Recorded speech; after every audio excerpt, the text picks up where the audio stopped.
From a sermon by St. John Chrysologus. In all these events we have recalled the flame of divine love enkindled human hearts, and its intoxication overflowed into men's senses. Wounded by love, they longed to look upon God with their bodily eyes. Yet how could our narrow human vision apprehend God, whom the whole world cannot contain? But the law of love is not concerned with what will be, what ought to be, what can be.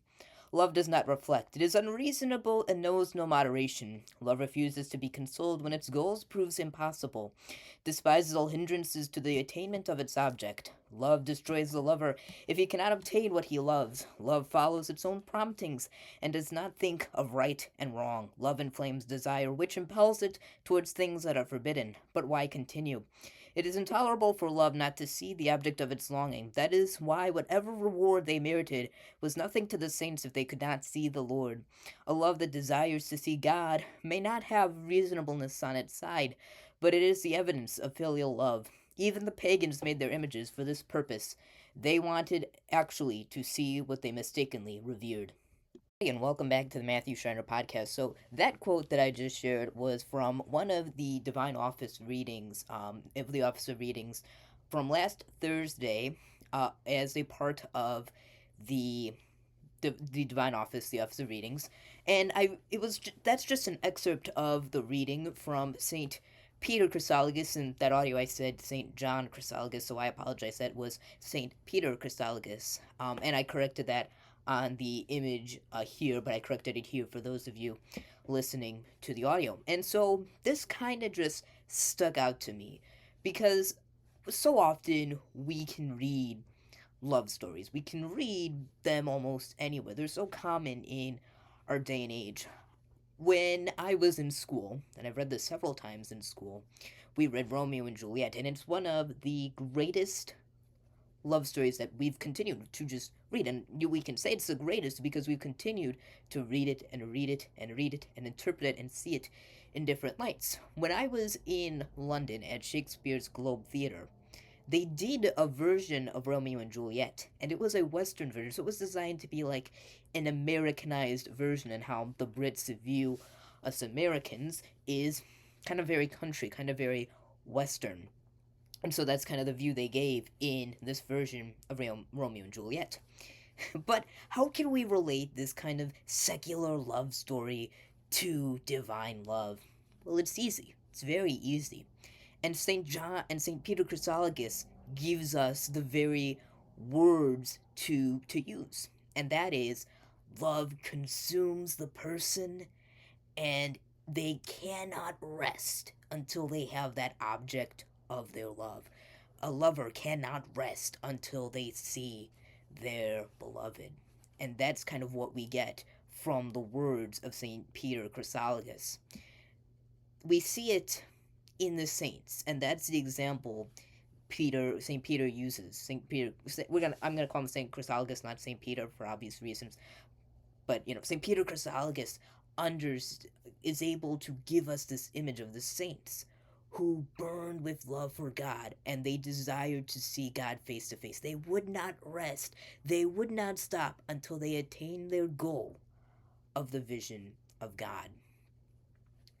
And so when we look at the divine love described here, and we look at secular love, it's easy to kind of say that they're disconnected, or that they don't they can't be put together. But I feel like St. Peter Chrysologus is describing it as a generality and then using the saints to say, and this is a great example, in part. So the church has always seen marriage as a vocation, and it has seen love as central to the faith. Look at St. Paul's writing in 1 Corinthians 13. Love is patient, love is kind, so on and so forth. It's words we're so familiar with. What St. Paul is describing in that is the virtue of love. And the virtue of love is a virtue that exists. You either have it or you don't. It does not exist in gradation. So many of the other virtues, the cardinal virtues, but the four other virtues, um, I'm always bad at remembering patience, temperance, fortitude, and then there's a fourth one. But the three theological virtues of faith, hope, and charity or love, those don't exist in gradation. You either have these virtues or you don't. And what St. Paul is writing on is that love is the only lasting virtue. Where we can have all this knowledge in the world, but if we have it and we don't have love, it's useless. Faith is the only virtue that can, or love is the only virtue that can really last us to heaven. Faith is hope, belief in something that we can't necessarily see or comprehend right now, but we hope and understand it in the next life. So we have faith here on earth, but we won't have faith in heaven. We have hope because we hope to see God face to face. But that virtue of hope will be gone when we no longer have to hope to see God's face, when we will see God's face in heaven. And that's what St. Peter Chrysologus touches on here. And third is love. Love is the only virtue that transcends heaven and earth. The saints continue to burn with the love of God, and God continues to burn for love of us. And we here on earth are allowed to burn with love for God, just as the saints in heaven are. But I read over the beginning of this school year a book by, I can't remember his name now, but I can tell you the title. It was Courtship of the Saints, and it is a description of the lives of married saints. Um, there are many saints, and each saint has their own reason for being saints. Not every saint is just the same story. The saints are this broad and diverse category of people. We have modern saints like Saint Carlos Acutis, Saint John Paul II, Saint Mother Teresa. These are modern saints that have incredible stories that we are so blessed to have modern biography and modern knowledge of these people, and even have photos and videos of these people and see their tangible works still alive. Then there are saints that are just timeless and loved for generations. Saint Augustine and Saint Thomas Aquinas, and many others, but both great saints that their writings and their testaments of faith still exist to this day. Especially Saint Augustine, whose confessions are greatly beloved and who has an order named after him, and Saint Thomas Aquinas, whose school of thought still exists unto this day. And then we have early saints like Saint Peter and the 12 apostles and so many others who are able to give us this ancient witness of faith that we continue and carry out unto this day. What do all these saints have in common? And that is what St. Peter Chrysologus touches on here. What all these saints had in common was they burned with love for God. Somewhere here, I don't have it, I can't just pull it out. It's hidden somewhere there that I can't pull out right now, but it's a image of the Sacred Heart from a retreat I went to a couple years ago at this point, I believe. Um, Last year, a couple years ago, not this year, but last year. And it was the Sacred Heart, and they described each of the images of the Sacred Hearts of the Holy Family. But the Sacred Heart of Christ is what I want to focus on. And all of them have this image, but it's most important when we're talking about Christ. It's a heart, and on the top of the heart is a flame. Christ's love burns for us, like that burning bush in the books of Moses, that burning bush that burns but is not consumed. And that perfectly describes the love of Christ that we see present in the Sacred Heart and that we can talk about here, because the saints burned with love for God, and God burns with love for each and every one of us, a love that never consumes the heart. And so I wish I could place an image of the Sacred Heart. I've placed it here before, so but you can look it up and maybe you've even seen it. But this image of the Sacred Heart of Christ, a heart on fire that burns with love for you and me, for all the world. So what is kind of the point? What do all the saints have in common? Love. They have love in common. They loved God. And we see this in a variety of different ways, in each of the way they lived out their life, whether they were married, as I talked about with um, uh, the courtship of the saints, that some saints found their way of life in human love. And that is not unholy, and that is not unheard of. So the story of in the stories in Courtship of the Saints are biographies of the saints who were married, how they met their spouse, how so on and so forth. It's a good book, and I would recommend reading it. And so the some saints found their way of living out love for God in love of another person. And I feel like St. Peter Chrysologus' explanations and looks and views of love are not foreign to secular love and shouldn't be foreign to Catholics, especially those who are either married or discerning that vocation. And so each vocation our church has, be it religious life, married life, priestly vocations, all those, all have love at the core. The word for heart in Latin is cor, Couer, cor, and the French word for heart is also cor, Cor, pardon me.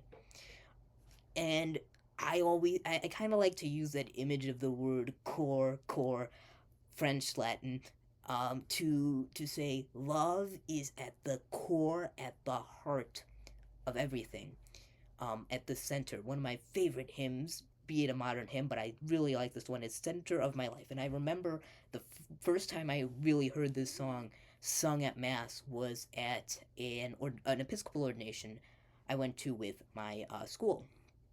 And so I really want you to view love as not this foreign idea, but that love in all means is still something, that love is kind of this share in divine life, but almost this share that God gives us.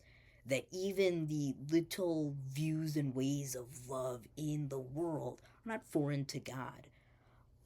I feel like this one image I always kind of mention, and I'm currently working on writing a longer write out of this ideal of what St. Peter Chrysologus writes, and then I'm writing this out into a full document, but I just wanted to kind of make a video of this. Is every human action is geared because of love of something. And so every song written is written out of love of something, love of a person, love of a thing, love of whatever. Or, you know, even if you do something out of hate, it's almost a love of either that hate or a love of seeing better or whatever, regardless. Every human action is done out of love. Why would we do something we hate? You know, if a child is asked, or if someone is asked if by a friend to do something that they absolutely detest, they're doing it, if they do it, because they love their friend. And if a parent says, you need to do this, or I take this away, a child does it because of love of that thing that will be taken away that they can't have access to. And so, at the core, at the center of every human action, is love. At the core and act of the human life is love. And this little images of love that we have in our day to day, even the love stories we can read, although some can tend to be a little perverted in their views of the marital life and marital action, marital act. Pardon me. I, Again, going off the script. I don't have a script for this video, so going off nothing here. Love is at the center of every human action, and we can see it even in these images that we are given, even these movies and music, be they, as I mentioned in a previous video, how often our secular world kind of it distorts things and makes it, I don't know what the correct word would be, but the video on do we live in an antithetical world, or whatever that one was called, an anti-Catholic world, not an antithetical world, an anti-Catholic world, a world antithetical to Catholic beliefs. And I mentioned that one song. That's a distortion of love, but in it, we kind of can see, and in other movies and TV, we can certainly see it when it tends not to be all, crazy, secular, worldly, and divorced from truth. We can see how love is so core and important to human life, and how that separates humans from other animals. But these words of Saint Peter Chrysologus just came to me in the breviary, and I'm like, whoa! I was not expecting this, and I'm usually generally like half awake when I'm reading these words, and yet these words have just stuck around with me. I'm generally half asleep while reading these because this is one of the first things I do in the morning is I read these, and this just stuck with me, and I'm like, I kind of want to write on this. I want to expound on this because I've kind of wanted to be doing. One of my second documents I wrote was a gift of love, and God, I don't remember what I wrote in that, but I've always wanted to revisit it, review it, and talk a little bit more about this. And Saint Peter Chrysologus' words have kind of just given me this opportunity to be like, okay, there's more to talk about. And so stay tuned for that document. I just released another document. So this document about love will not be released till next year. But I currently have just released a document about comparing a movie to Catholic theology. And so if you'd like to check that out, I have an academia, and I will try and link that down in the description.